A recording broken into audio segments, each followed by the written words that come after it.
آخری نبی محمد صلی اللہ علیہ وسلم تمام نبیوں کے سردار ہیں۔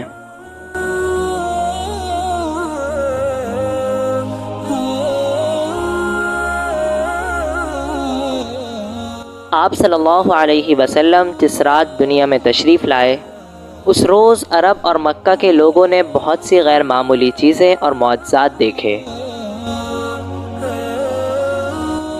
عام الفیل والے سال عرب میں بہار آنے والی تھی اور ہر سو نور پھیلنے والا تھا، جس کی بشارت نبیوں نے ہزاروں سال پہلے دے دی تھی۔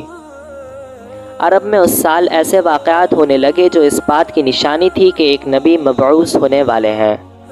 اس سال زمین سرسبز و شاداب ہو گئی، فصلوں میں اضافہ ہو گیا، ہر سو ہرے بھرے کھیت لہلہاتے جھومتے نظر آتے، درخت اور پودے پھلوں اور پھولوں سے بھر کر جھولنے لگے، بنجر زمین پر اب ہر طرف ہریالی خوشحالی نظر آتی، باران رحمت برسنے لگی، ٹھنڈی فرحت بخش ہوائیں اور خوبصورت ابر آلود بادل پورے عرب پر سایہ کیے تھے۔ قریش نے ایسا موسم پہلے کبھی نہیں دیکھا تھا۔ جس رات محمد صلی اللہ علیہ وسلم کی پیدائش ہوئی، اس رات کے متعلق آپ صلی اللہ علیہ وسلم کی والدہ حضرت آمنہ فرماتی ہیں کہ مجھ سے ایک نور نکلا، میں نے دیکھا کہ اس نور سے شام کے محلات روشن ہو گئے۔ حضرت عثمان کی والدہ بیان کرتی ہیں، جس رات محمد صلی اللہ علیہ وسلم کی ولادت ہوئی، میں اس رات حضرت آمنہ کے پاس تھی۔ میں پورے گھر میں پھیلے ہوئے نور کو دیکھتی اور ایسا لگتا تھا ستارے قریب سے قریب تر ہوتے جا رہے ہوں، یہاں تک کہ مجھے لگتا تھا کہ یہ میرے اوپر گر پڑیں گے۔ علماء و محدثین نے لکھا ہے کہ جس رات محمد صلی اللہ علیہ وسلم دنیا میں تشریف لائے، عرب کے وہ بت جس کی قریش مکہ عبادت کیا کرتے تھے منہ کے بل اوندھے گر پڑے۔ اس کے علاوہ بھی شب ولادت کئی سارے معجزات ہوئے۔ یہ معجزات ایک نبی کے آنے کی خبر دے رہے تھے۔ محمد صلی اللہ علیہ وسلم کی ولادت 571 عیسوی کو مکہ مکرمہ میں صبح صادق سے قبل ہوئی۔ آپ صلی اللہ علیہ وسلم کی ولادت ہوئی، نور ہی نور پھیل گیا، بالکل پاک صاف شیشے کی طرح شفاف بدن، ہر سو خوشبو پھیل گئی۔ پیدائش کے بعد آپ صلی اللہ علیہ وسلم کو حضرت آمنہ رضی اللہ تعالیٰ عنہ کے پاس لٹایا گیا۔ آپ صلی اللہ علیہ وسلم نے کچھ دیر بعد کروٹ بدلی اور سجدہ ریز ہو گئے۔ حضرت آمنہ رضی اللہ تعالیٰ عنہ نے ان کو گود میں لیا اور حیران ہو کر آپ کے چہرے مبارک کو دیکھنے لگیں۔ حضرت عبد المطلب کعبہ کی چھت پر موجود تھے۔ اچانک سے ٹھنڈی تیز ہوائیں چلنے لگیں۔ انہوں نے آسمان کی طرف دیکھا تو انہیں آسمان سے روشنیاں پھوٹتی نظر آئیں۔ آپ جلدی سے اتر کر نیچے اندر کی طرف آئے تو کعبہ میں پڑے بت بھی منہ کے بل اوندھے گر پڑے۔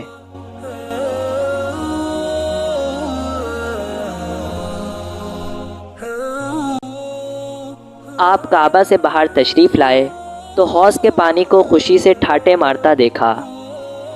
آپ انتہائی حیرانی کے عالم میں آگے بڑھے تو کیا دیکھتے ہیں کہ حضرت آمنہ رضی اللہ تعالیٰ عنہ کے گھر میں روشنی اس قدر ہے کہ کچھ نظر نہیں آتا، اور دیکھتے ہی دیکھتے گھر کی چھت سے بھی روشنیاں پھوٹنے لگیں۔ آپ گھر کی طرف بھاگے اور قریب جا کر رک کر حیرانی اور پریشانی سے دیکھنے لگے۔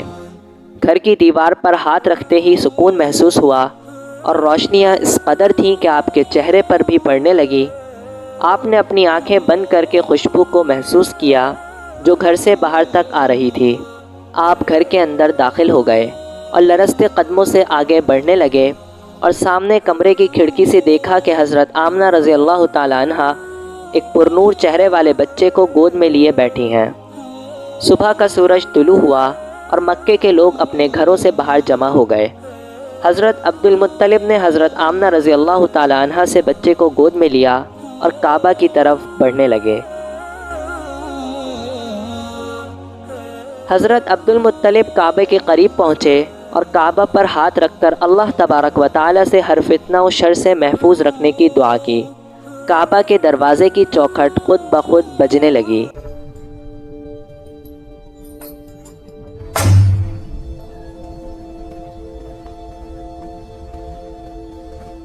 اور تیز ٹھنڈی ہوا کے جھونکے بڑھنے لگے، حضرت عبد المطلب نے آپ کو آسمان کی طرف بلند کرتے ہوئے آپ کا نام محمد رکھا۔ محمد